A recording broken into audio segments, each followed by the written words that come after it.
Bien, queridas, queridos, les doy la bienvenida a esta nueva reunión de estudio bíblico.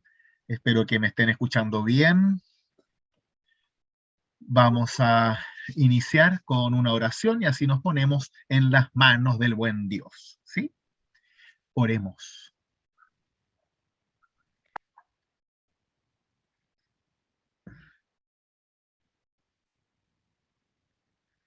Amado Dios, derrama tu Santo Espíritu sobre nosotros y enséñanos a leer tu palabra, de modo que sea una señal de vida, un camino de esperanza y un encuentro constante con Cristo.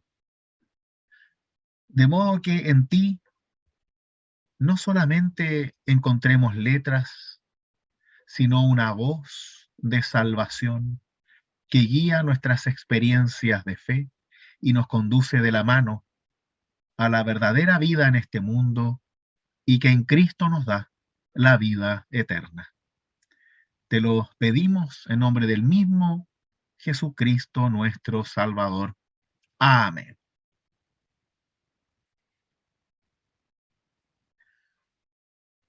Quiero invitarlas a que abramos nuestras Biblias en Juan 12, en Juan capítulo 12. Vimos la reunión anterior cómo Jesús está en problemas. Hay una conspiración en contra de él. Los sumos sacerdotes y los fariseos convocan un consejo y se preguntan a sí mismos, ¿qué hacemos? ¿Qué hacemos con este tipo que viene a desordenar lo que siempre se ha hecho igual?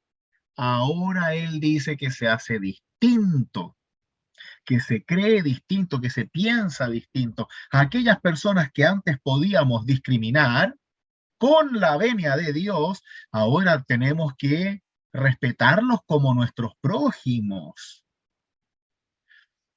Viene a cambiar una relación de vida con Dios y también con las personas que nos rodean. Y eso no deja de ser muy complicado, especialmente cuando siempre ha sido así, especialmente en la iglesia, en los ambientes de espiritualidad, de tradiciones. Cuando hay cambios, siempre hay alguien que va a reclamar en contra y decir, bueno, siempre ha sido así, ¿por qué lo vamos a cambiar? Y tiene un punto, porque ese siempre ha sido así, viene consigo de una seguridad que viene de generación en generación. Entonces, ¿quiénes somos nosotros para cambiar aquello que nos ha mantenido unidos durante decenas de años? Y no vaya a ser que por cambiarlo perdamos esta tradición. Por eso, aquí hay algo muy importante y que los fariseos y sacerdotes no alcanzan a comprender. No se trata jamás en la iglesia de eliminar tradiciones, sino de resignificarlas, reinterpretarlas hacia el contexto en el cual vivimos. No es decir, hoy en día eso ya no se hace, entonces, perfecto, lo eliminamos de nuestra historia. No, se trata de hoy en día no lo hacemos de esa manera, entonces, ¿cómo podemos hacer eso que ha sido importante para toda nuestra historia dentro del contexto actual? Con el idioma actual, con las personas actuales, con las necesidades actuales. El problema está y reside en que cuando el cambio nos toca nuestros privilegios o nuestra paz, ahí empezamos a tener más miedo, porque, claro, le echamos la culpa a la historia, le echamos la culpa a lo que puede salir mal, en vez de decir, es que a mí no me gusta porque yo soy el que pierde. Porque si soy sacerdote y me hago cargo del templo y alguien me dice que Dios ya no quiere sacrificios, sino misericordia, siento miedo porque se me acaba la ganancia, se me acaba lo que ha mantenido mi estirpe durante mucho tiempo. Y eso es peligroso, queridos míos. Es como cuando viene alguien e ingresa a la familia, la señora del hijo, el tío que se viene de viaje, etcétera, y empieza a cambiar las formas que siempre hemos hecho las cosas. Y eso nos mueve el piso. Y hasta incluso podemos tener miedo de perder nuestro lugar, nuestro espacio, especialmente si vivimos en ambientes más inseguros, de nuestra propia inseguridad. Desde ese contexto es que vamos a leer ahora los primeros versos del capítulo 12 del Evangelio de Juan, ¿sí? Y dice así: 6 días antes de la Pascua, Jesús volvió a Betania, donde estaba Lázaro, al que había resucitado. Allí le prepararon una cena. Marta servía y Lázaro era uno de los comensales. María, tomando una libra de perfume de nardo puro de mucho precio, ungió con él los pies de Jesús y los secó con sus cabellos. La casa se impregnó con la fragancia del perfume.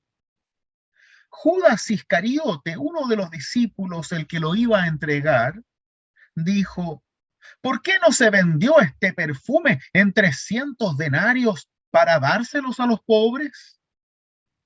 Dijo esto no porque se interesaba por los pobres, sino porque era ladrón. Y como estaba encargado de la bolsa común, robaba lo que se ponía en ella. Jesús le respondió: déjala. Ella tenía reservado este perfume para el día de mi sepultura. A los pobres los tienen siempre con ustedes, pero a mí no me tendrán siempre. Entre tanto, una gran multitud de judíos se enteró de que Jesús estaba allí y fueron no solo por Jesús, sino también para ver a Lázaro, al que había resucitado. Entonces los sumos sacerdotes resolvieron matar también a Lázaro, porque muchos judíos se apartaban de ellos y creían en Jesús a causa de él. Hasta aquí la lectura. Esta es palabra de Dios. Amén. 6 días antes de la Pascua, y eso ya nos da un contexto importante. Estamos todos en un ambiente celebrativo, ritual, que viene a ser la identidad más importante del pueblo, la Pascua de Moisés, la salida del pueblo de Israel de Egipto, el rescate de la esclavitud. La palabra Pascua es el paso. Eso significa el paso hacia la libertad, hacia el cumplimiento de la promesa de Dios. Entonces estamos hablando de casi el paso hacia el paraíso.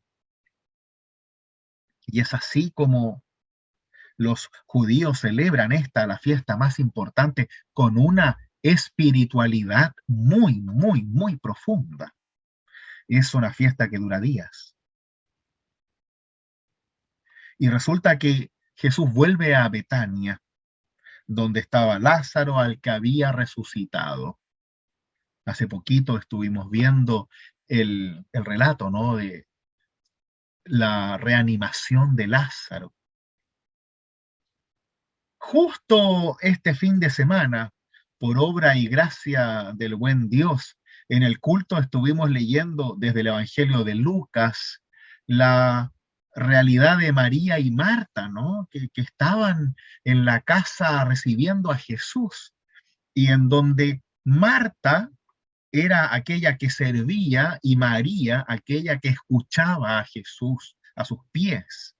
Marta se enoja porque María no cumple con su deber de mujer, sino que todo lo contrario, parece que se cree hombre que puede hablar con el otro hombre y escuchar y conversar con él. Marta le llama la atención a Jesús, que cómo él permite, que por qué no la manda a trabajar con ella. Y Jesús le dice que María ha elegido la mejor parte y que nadie se la va a quitar, ni tú ni nadie, porque la mejor parte es ocuparte de tu fe, escuchar la palabra, para que así el trabajo con el cual tú te agotas, el trabajo que define tu vida, tú lo hagas como un servicio a Dios y no como una esclavitud, que es al parecer lo que Marta estaba entendiendo por su trabajo. De hecho, el texto de manera muy clara nos dice, Marta servía, ese es su lugar, como siempre, Marta servía. Es una representación de la comunidad que está constantemente trabajando, pero que a veces no tiene tiempo para escuchar la palabra, que también puede pasar. Y Lázaro era uno de los comensales. Lázaro era alguien importante que estaba allí dentro de los invitados en la casa. Lázaro es nombrado porque Lázaro es el reanimado, es la señal de la vida que ahora Jesús regala al mundo. Tan importante que el mismo relato al final nos dice que muchos judíos seguían a Cristo porque habían presenciado ese milagro increíble de la reanimación de Lázaro. Y por ende, en vez de alegrarse, como ya hemos visto, ¿no? En vez de alegrarse por los milagros, en vez de alegrarse por la vida, en vez de dar gracias a Dios por la oportunidad que nos da de recibir estos dones de parte de Cristo, los sumos sacerdotes que hacen, encomendarlo a la muerte, mandar un sicario a matarlo, literalmente. Y lo peor de todo es que la visión de la ley judía, especialmente desde el fariseísmo y de los sacerdotes, que es una de las pocas cosas en las cuales estaban de acuerdo en la interpretación del Antiguo Testamento, es que los mandamientos, por ejemplo, no matar, no hay una contradicción entre matar a alguien y mandar a matar a alguien. No es lo mismo para ellos. ¿Ya? Son estas cosas que son muy difíciles de comprender, pero son los engaños que todos nos hacemos de alguna forma u otra en nuestra comprensión de fe, ¿no? A todos nos pasa, quizás no con mandar a matar a alguien, pero por ejemplo, este concepto raro de la mentira piadosa, ¿no? Es una mentira, listo, se acabó, pero es piadosa, entonces lo hacemos para bien. No, es mentira. Bueno, acá en realidad con esto de mandar a matar a Lázaro, ellos creen que no es algo malo. ¿Por qué? Porque ellos dicen, bueno, mandamos a un bandido que ya sabemos que es malo, que ya sabemos que se va al infierno, que ya sabemos que está lejos de Dios, y a ese lo mandamos a matar a Lázaro, entonces nosotros no tenemos nada que ver porque el malo es él, porque si él realmente fuera bueno, no lo mataría. Listo, fácil. Uno más uno, perfecto, matamos a Lázaro. Y no es nuestra culpa si el que lo mató fue él. Po. Y aunque suene muy infantil, así funciona. Los sumos sacerdotes, cuando están acusando a Jesús ante Pilato, le dicen, nuestra ley no nos permite dar muerte a nadie. Por eso hazlo tú. Ahora uno dice, ¿no es lo mismo? ¿No es lo mismo matarlo tú que mandarlo a matar? No, para ellos no lo es. Así es la mentalidad. Pero resulta que dentro de la normalidad de lo que sucede en la casa donde estaba Jesús en Betania, María una vez más aparece como aquel creyente que hace la diferencia desde su cercanía con Cristo. Una vez más, María rompe su rol de mujer al servicio, en el caso del servicio en la casa, ¿no? No tanto al servicio de Dios, sino de los hombres. Rompe ese esquema, ese rol, y se lanza a los pies del hombre, del verdadero hombre, el Hijo del Hombre, de Jesús. Y toma una libra, que es mucho, mucho, de perfume de nardo puro de mucho precio, carísimo, carísimo. Imagínense cuánto saldría una libra de un perfume de ustedes mismas. Si una cosita así chiquitita te sale 50 lucas, imagínense cuánto sale una libra, ¿no? Que si no me equivoco es más que 1 kilo. Pues en este caso hablamos de aceite, aceite perfumado, que se usaba precisamente para ungir a los muertos, como ya lo hemos visto, para perdurar su buen estado y su buen olor. Es probable, Rudy, sí, de ahí viene que se unjan a los moribundos con óleo, de ahí viene la tradición.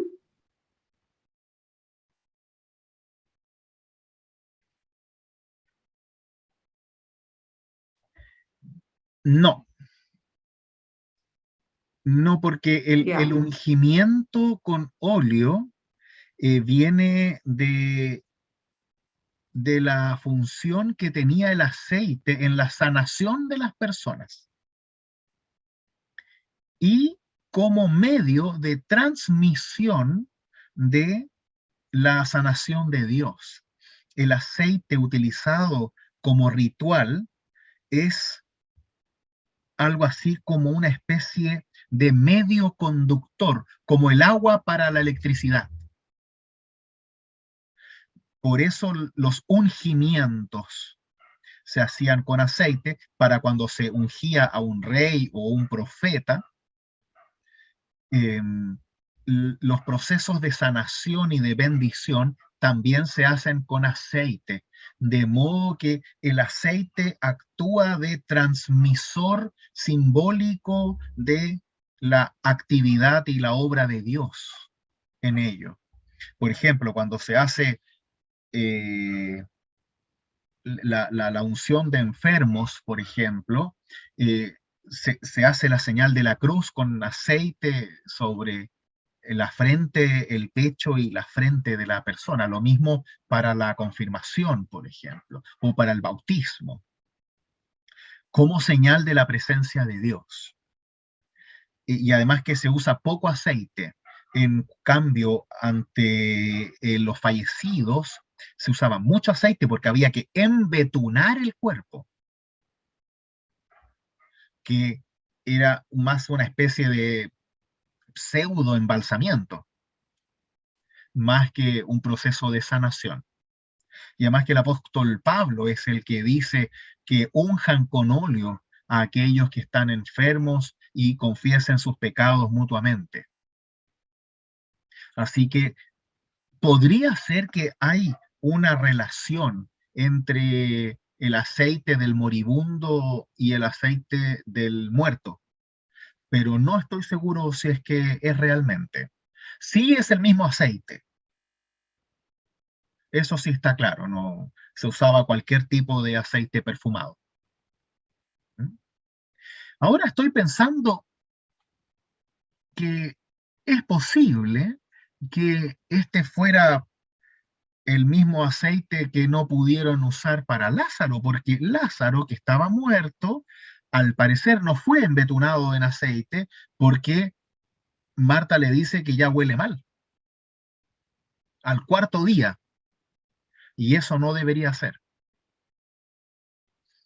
Así que puede ser que ese aceite también incluso sea la verdadera utilización del aceite que no se usó para Lázaro y que sí se usa para Jesús, y que no se usaba solamente 1 kilo para un muerto entero, ¿no? Sino que se guardaba y se iba usando para todos los fallecidos de la familia. Pero eso no lo sabemos, es solo una intuición. Resulta que esta María, que ya sabemos es una mujer con mucha espiritualidad y que siente una real cercanía con Dios, real. Toma este perfume y unge con él los pies de Jesús y los seca con sus cabellos largos. Claro, uno pensará, qué acto de humildad más grande. Pero por otro lado, debemos tener en cuenta que le está poniendo perfume caro, aceite caro a los pies sucios. Es como que ustedes se pongan perfume después de jugar un partido de fútbol. Te van a tratar de loca. Vienes toda sudada y te vas a poner perfume. Báñate primero, ¿no? Es interesante porque le pone el perfume en los pies de Jesús y los pies están llenos de tierra. Los pies son un signo de suciedad en aquel entonces. Por eso cuando Jesús le limpia los pies a sus discípulos, ahí es un acto de mucha humildad, porque los pies era lo más sucio de la gente, porque no usaban calcetines ni zapatos, usaban sandalias. Entonces siempre tenían los pies llenos de tierra, bichos, sudor, grasa, etcétera. Era algo desagradable y hediondo. Es interesante que María pasa por sobre esto y unge los pies. ¿Por qué no ungió la cabeza de Jesús? ¿Por qué no ungió las manos, el rostro? ¿Por qué los pies, creen ustedes? No es algo que yo pensaría hacer tampoco, ungirle los pies, porque Jesús Es todavía un no ha acto hecho ese gesto. es un acto de humildad, pienso yo. Se postró delante de él. Es un acto de humildad para mi gusto. Ujú. Un signo de humildad. ¿Y por qué con aceite, crees tú, Jani? ¿Por qué el aceite utilizado para los muertos lo usa para Jesús? ¿Por qué no usó agua? Sí, me hago la misma pregunta. Me Ujú, hago la misma pregunta, que no sé qué es lo que pretendía ella con este acto, no sé, en realidad. Como que, digamos, a lo mejor sospechaba de su futura muerte, no sé. En realidad ujú, me lo pregunto. ujú. Eso pienso yo, que tenía una premonición ya que iba a morir Jesús, que tenía un contacto estrecho con él, a lo mejor algo le había comentado. Ajá.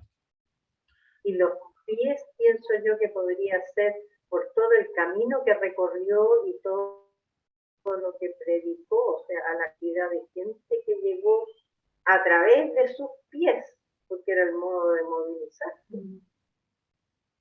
¿Mm? Es un lindo símbolo el que menciona Renate.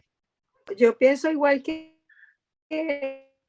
Renate, porque en aquella época no es de los pies y no importaba, porque gracias a eso y que estaban sucios, él llegó hasta allá, y por eso ella dice, wow, gracias por llegar, y aquí le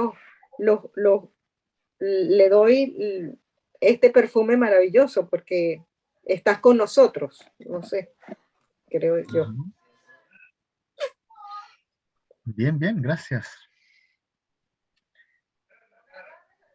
Es interesante cómo suceden estas cosas en el texto bíblico y, y el hecho de que le haya sucedido a Jesús ciertamente nos hace pensar a nosotros que vemos el texto desde adelante hacia atrás, ¿no?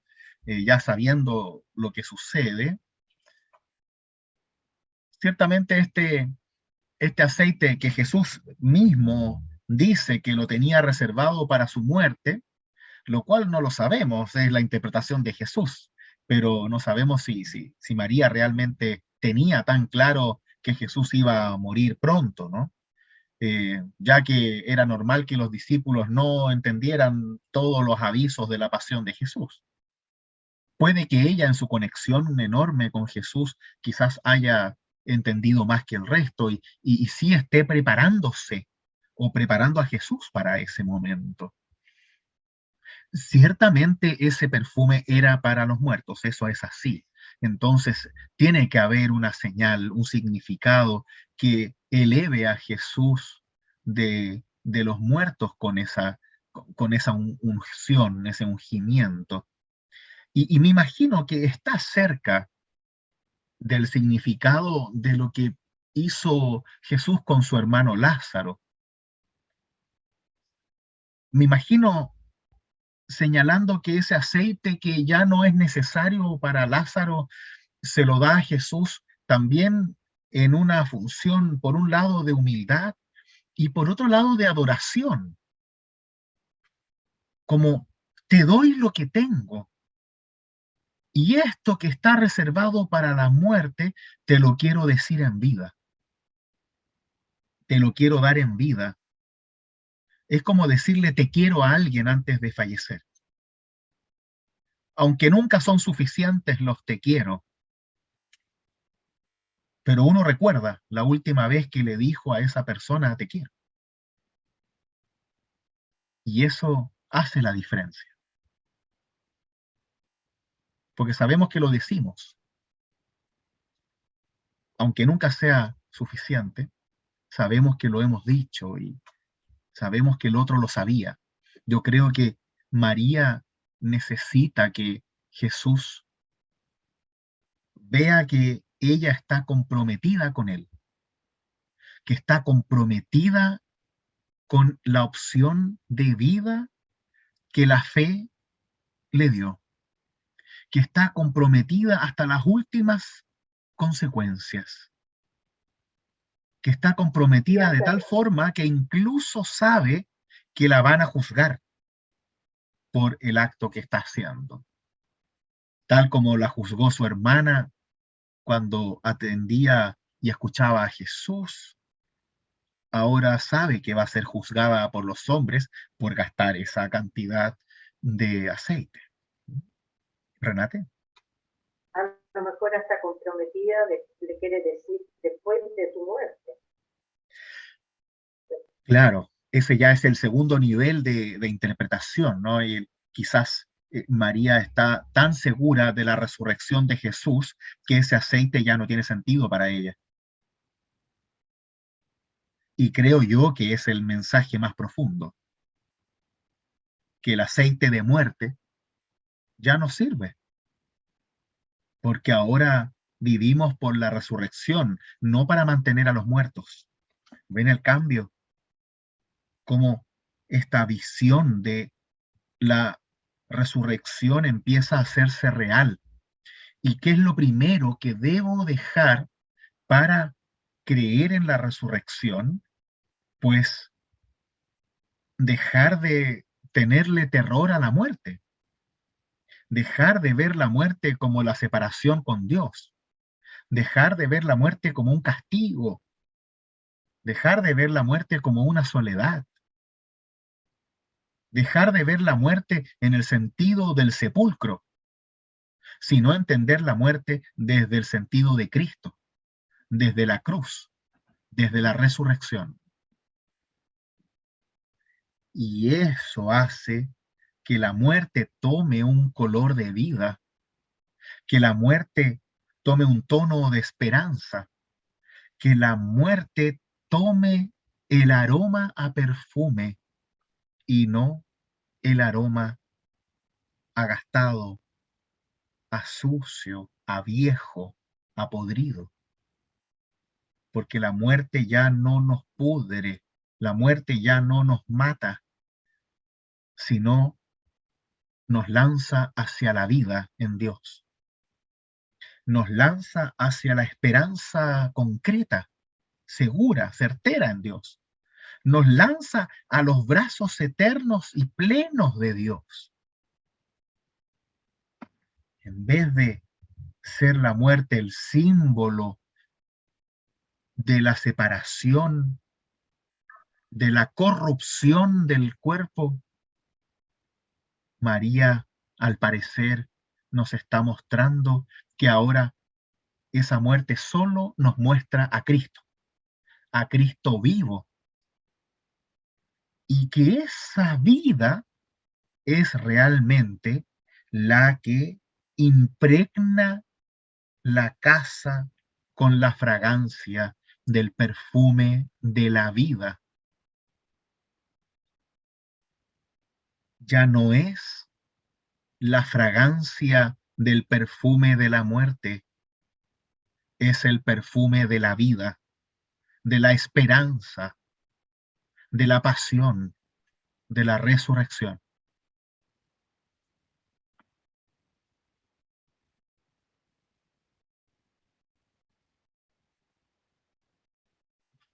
No todos están preparados para comprender, para aceptar esta realidad de vida, porque hay muchos que aún caminan como muertos.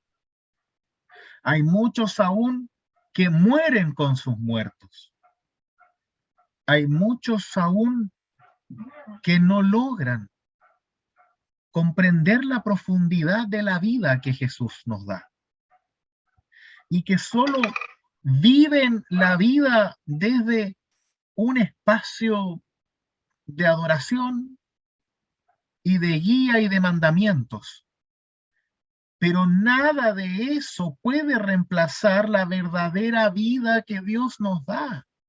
Y si es que la resurrección no ocupa el espacio que tenemos entre nosotros por medio de la fe y de la comunión con Dios, entonces perdemos la vida tratando de negar la muerte, cuando en realidad Dios está ahí con nosotros para asegurarnos esa presencia de vida y quitarnos el terror de la muerte.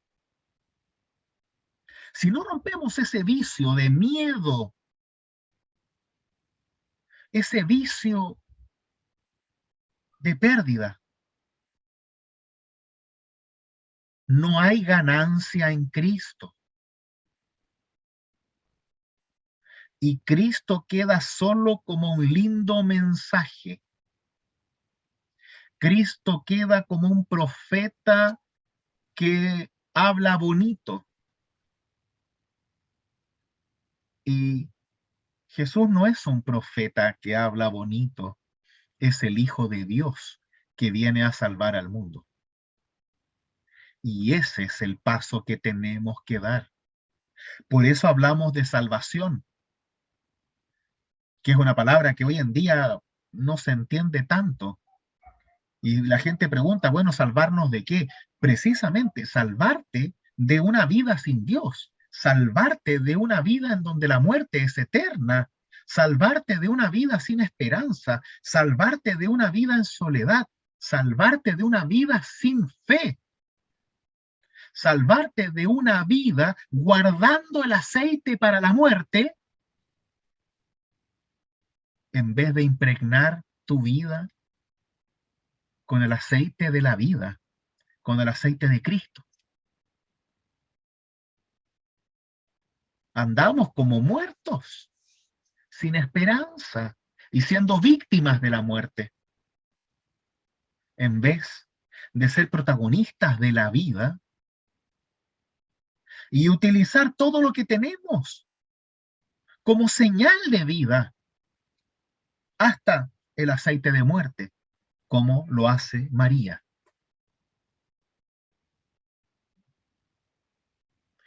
Es un quiebre hacia la tradición de la desesperanza y lo transforma mediante un gesto de entrega total hacia la tradición del amor eterno en Dios, de la aceptación eterna de Dios a nosotros, de la vida que Dios nos da por medio de la cruz de Cristo.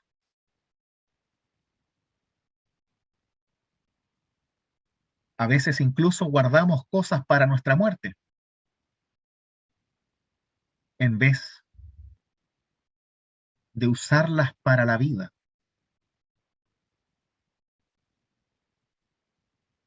Y eso puede incluso quitarle sentido a nuestra propia muerte. Porque al fin y al cabo seguimos atados a esta vida física e inmediata y no estamos aferrados a Cristo en esperanza. Quizás eso es lo que le pasa a Judas, que le reclama a María que por qué no se usó ese dinero para algo mejor. ¿Por qué lo desperdició? Claro, como decía antes, manchándole más los pies a Jesús. Es como una idea muy tonta, dice Judas.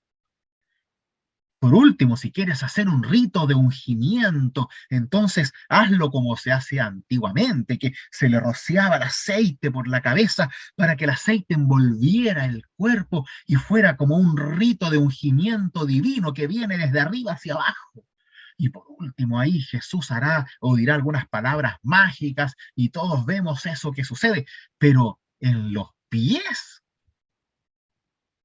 hay que estar muy loca para tirarle el aceite en los pies. E incluso, si vamos más allá, es un desperdicio porque ese aceite se puede vender muy caro para dárselo a los pobres. Y ahí viene el engaño que tenemos muchas veces en nuestras vidas y en nuestras vidas de fe. Cuando empezamos a usar a los pobres o a otros para no tomar en serio nuestra vida de fe,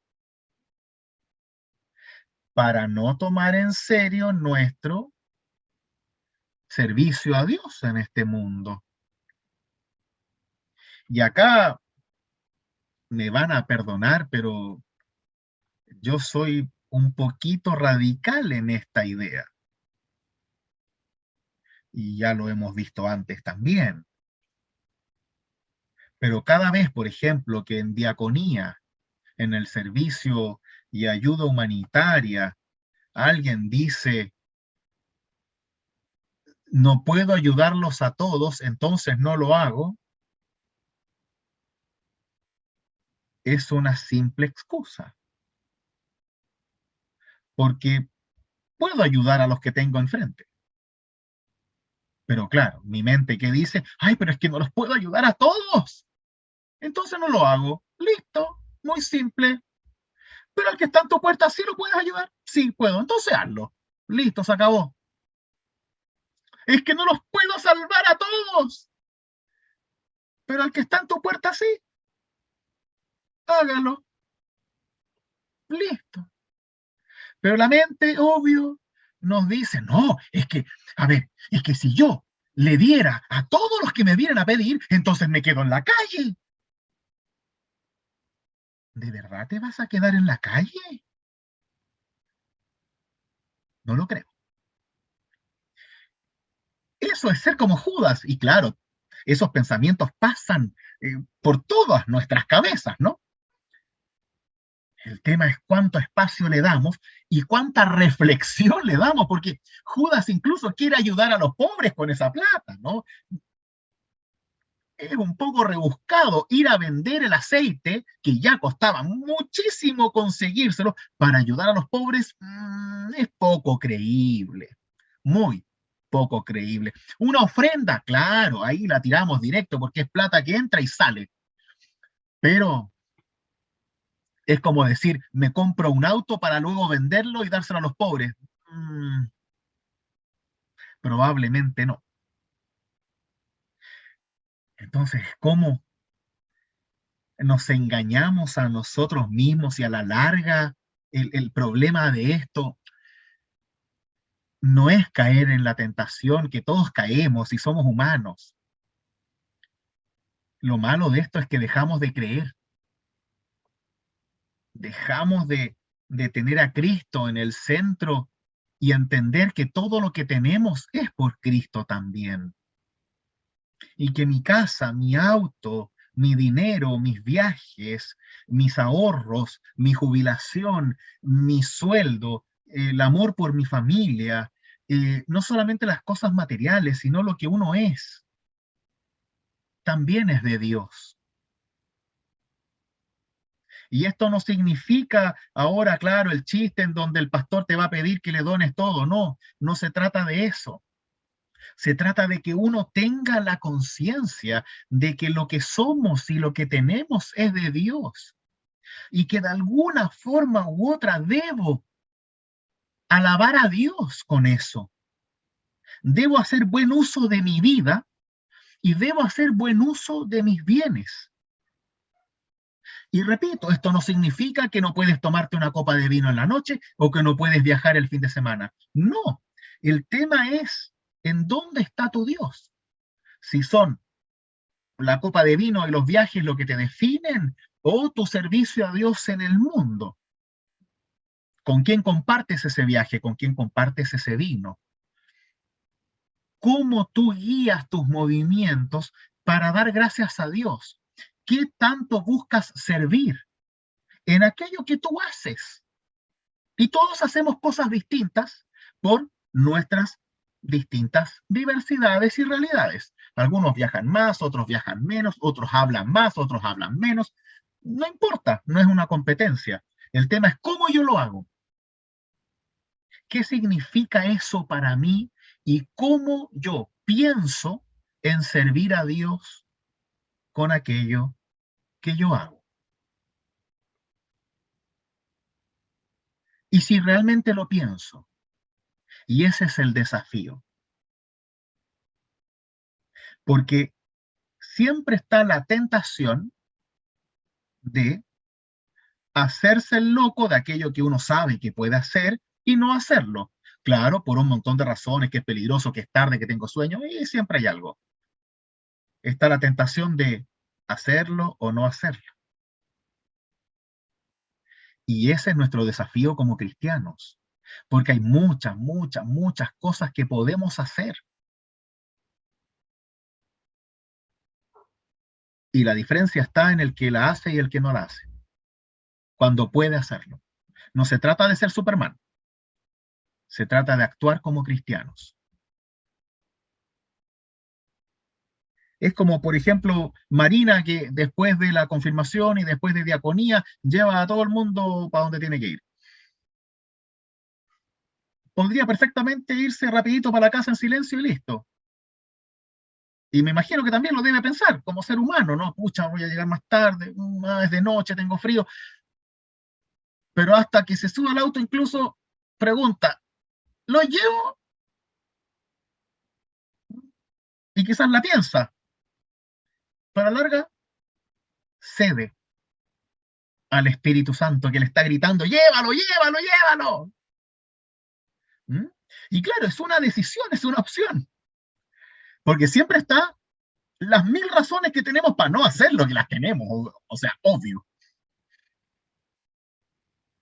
Y así las cosas que hacemos todos, ¿no? No le quiero dorar la píldora a Marina, es solo porque me acordé recién, digamos. Todos hacemos cosas. Las que van a comprar las cosas de diaconía, la Hani, que llega todos los sábados al culto, 1 hora antes a ayudar, y con una sonrisa en el rostro, y es una maravilla saber que ella está ahí. Al menos para mí es una maravilla, porque me siento acompañado y hay mucha soledad en la vida pastoral, mucha soledad. Y para mí el hecho de saber que ella está ahí es espectacular, me hace sentir incluso seguro. Es una tontera, pero me hace sentir seguro que ella está ahí. Y así un montón de cosas que en donde nos vamos acompañando y hacemos la diferencia para los demás. Con gestos de amor, sin pedir nada a cambio. Es un gesto de amor que nace de la fe. Y eso es lo que tenemos que lograr. Creo yo que ese es el significado máximo de este aceite, que no puedes guardarlo para el momento exacto, no puedes guardarlo para la muerte, no puedes guardarte este maravilloso don que Dios te da, que es tu vida, para después. Tienes que usarlo, tienes que vivirlo, tienes que alabar a Dios mientras estés vivo y usar lo que tienes para servir al mundo mientras puedas, porque luego no vas a poder. Entonces, repito, el tema no es si viajo o no viajo, si gasto o no gasto, si me compro tal cosa o no, no, no. El tema es si compartes. Si compartes tu tiempo, tu voz, tu amor. No se trata de dinero, se trata de cómo lo usas.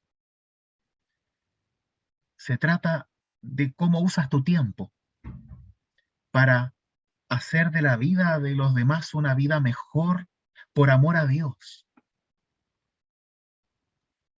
Y hacerlo porque te hace bien. Y porque uno sabe que es lo correcto.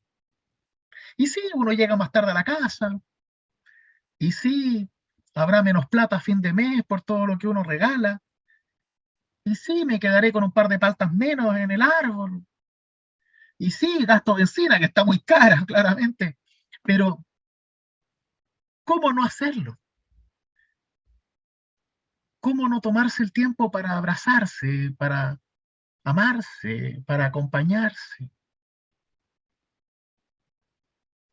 ¿Cómo no tomarse un tiempo para buscar regalos, para entregar cariño, ¿no? Gratuito. Creo que María lo que hace tiene algo de eso. Yo creo que, al menos me lo imagino, ¿ah? Yo creo que no lo pensó. Ella vio el perfume, lo sacó y se lo tiró encima nomás. Como, como un gesto apasionado, como decir, yo ya no quiero este símbolo de muerte en mi hogar, porque, porque tú eres vida y toma, te lo doy, no lo quiero. Y quiero que tú lo tengas porque tú eres vida. Y quiero que de ahora en adelante sintamos el perfume de la vida y no el de la muerte con este perfume. Es casi una confesión de fe sin voz. Así lo tomo yo. Porque las mujeres en aquel entonces no tenían voz. Y María se hace escuchar de una forma enorme. En ninguno de los dos relatos, el que tuvimos el domingo en el culto y el de ahora, María no habla. Sus acciones son las que hablan. Y creo que ahí tenemos que aprender. Marina. No, y yo siento que lo increíble de ella es que ella no tiene miedo sabiendo que la van a criticar, que la van a hundir, que va a ser lo peor que hizo. Entonces, es increíble porque ¿cómo no tener miedo de lo que le pueda pasar después? Y Sí. no lo tiene, es como que está tan, es como su alma, ella está tan convencida, su agradecimiento, es como que ella siente que tiene que agradecer nomás, entonces se entrega con todo esto que le pueda pasar y ella, o sea, no tiene miedo y eso para mí es increíble. ella lo hace nomás, se entrega Sí. completamente. Es muy increíble. Sí. Sí, es como que superó el qué dirán. Totalmente, y el que le puedan hacer, que la puedan castigar, no sé, todo, como dices tú, no tenían voz, entonces, pobrecita. Pero como que lo dio todo, o sea, ella dijo, no importa lo que me pase, pero este caballero es todo. Como dices tú, es la vida. Claro. Es muy, Es bueno, fuerte, sí, es fuerte. perdón, pero qué fuerte lo que viene después, que los sacerdotes también pretendieron matar a Lázaro.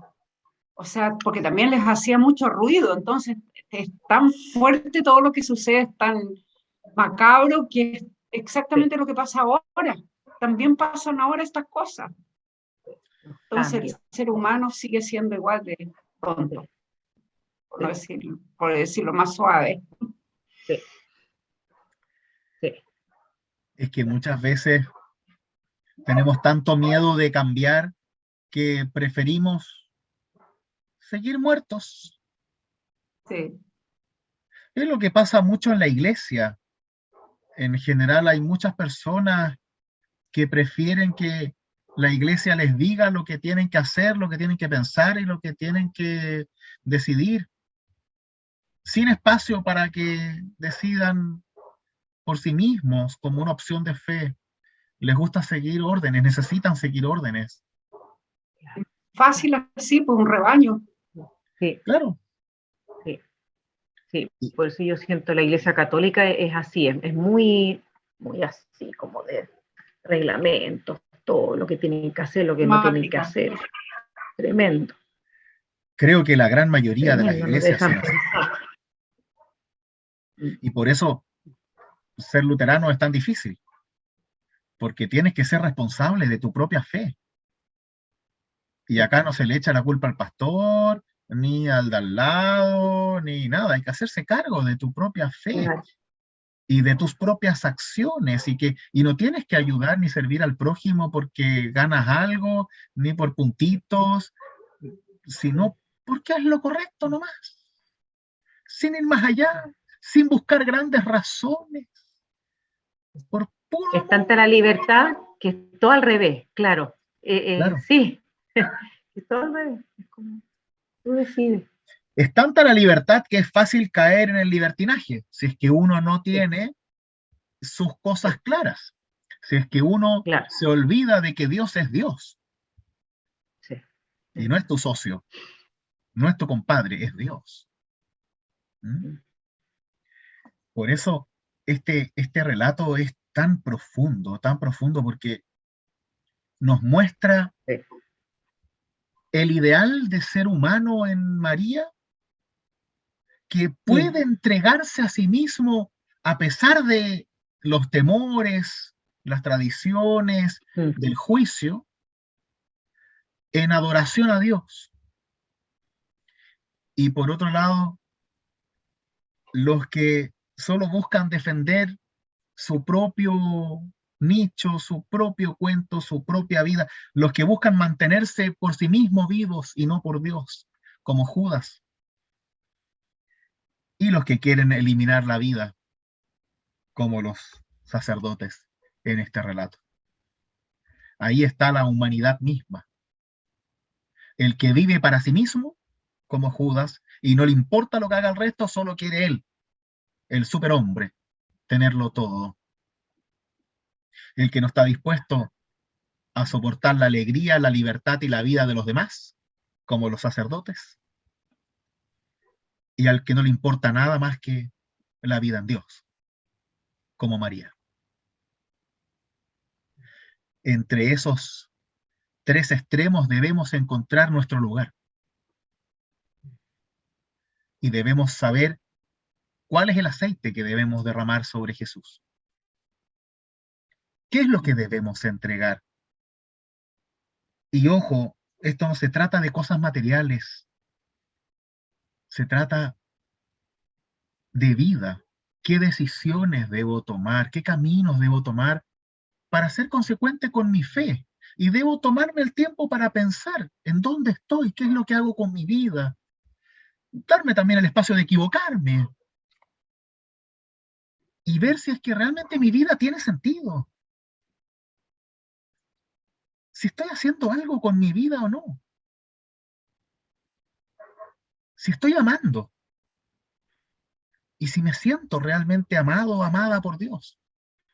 Y puedo amar en respuesta a ese amor. Y si no, ¿qué es lo que me falta y cómo lo consigo? El tema es no quedarse estático. Porque siempre podemos ser Marta. Buscarnos tanto trabajo, buscarnos tantas obligaciones reales, reales, no inventadas,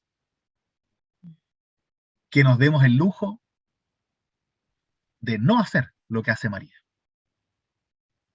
Que nos demos el lujo de no escuchar la palabra. Que nos demos el lujo de estar siempre ocupados y por ende no pensar en nuestra necesidad de fe. Tenemos 1000 ocupaciones, 1000 obligaciones. Y las vamos a tener que hacer igual. Está claro. La lavadora hay que arreglarla. Algún día hay que arreglarla. ¿Cómo llego yo a ese arreglo? Es el tema. ¿Y qué hago con eso? ¿Cuánta paciencia tengo? ¿Cuánto amor puedo entregar? ¿Qué pierdo, qué gano? ¿Y qué decisiones tomo en mi vida para bien? Y esto no se trata de las cosas chicas, se trata de lo grande. ¿Mm? No es que si yo no puedo ir el sábado a la iglesia soy un mal cristiano, no, no se trata de eso. Se trata de las decisiones de vida, de aquello que me hace mejor persona, de aquello que me acerca a Dios, de aquello que yo entiendo que si dejo de hacer algo, entonces hago otra cosa, porque pienso en Dios, porque me hace bien, porque es bueno. No tenemos que buscar culpabilidades ni golpearnos el pecho, tenemos que buscar un camino de fe, en donde con levantadas y caídas, con errores y aciertos, vamos encontrando nuestro propio camino. Y que ojalá haya mucho aceite en ese camino. Y que todos los perfumes de muerte podamos dejarlo a los pies de Cristo para así revestirnos del perfume de vida que Dios tiene para nosotros. Espero así sea en vuestra propia experiencia de fe. Amén. Amén.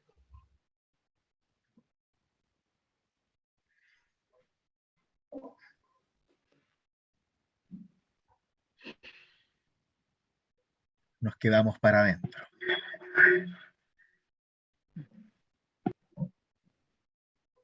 Para bien. Continuemos reflexionando sobre estas cosas y entreguémonos en oración a Dios para que así esa comunión con Dios, ese bálsamo que es Dios presente en nuestras vidas, nos guíe siempre de la mano hacia el encuentro con Cristo Jesús en la vida y en la resurrección. Oremos.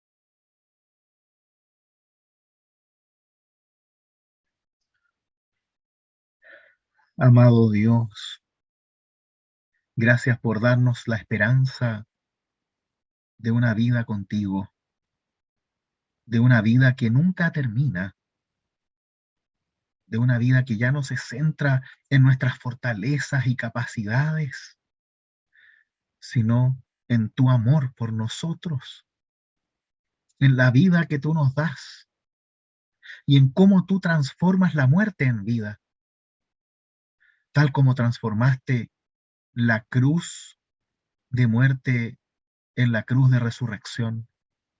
Transforma ahora todas nuestras oscuridades y llénalas de tu luz para que ninguna muerte nos aleje de ti, sino más bien nos acerque a ti por medio de la esperanza en la resurrección. Y que podamos usar los perfumes de nuestra vida para perfumar la vida de otros a través del amor que compartimos, del servicio en ese amor que damos y de todas las decisiones que tomamos para hacer de las vidas de los demás una vida mejor. Y que cada uno de esos momentos signifique para nosotros echar perfume en los pies de Jesús. Que sea servir a Cristo en nuestras vidas, con cada acción pequeña y también con las grandes acciones. Quédate muy cerca nuestro para guiar esas decisiones, guiar nuestras vidas y ayudarnos a perder los miedos mediante la valentía de la fe. Todo esto te lo pedimos sabiendo que tú nos amas con aquellas palabras que tu Hijo nos enseñó. Padre nuestro que estás en los cielos, santificado sea tu nombre. Venga a nosotros tu reino, hágase tu voluntad, así en la tierra como en el cielo. El pan nuestro de cada día, dánoslo hoy, y perdona nuestras deudas, así como nosotros perdonamos a nuestros deudores. Y no nos dejes caer en la tentación, mas líbranos del mal, porque tuyo es el reino, el poder y la gloria, por los siglos de los siglos. Amén. Que la bendición de Dios, que es Padre, Hijo y Espíritu Santo, sea con cada una y cada uno de ustedes, ahora y siempre. Amén. Una vez más, muchas gracias. Muchas Sí, gracias. muchas gracias, estuvo Muy buenísimo. lindo. A Estuvo muy lindo. ustedes, a ustedes. Saludamos.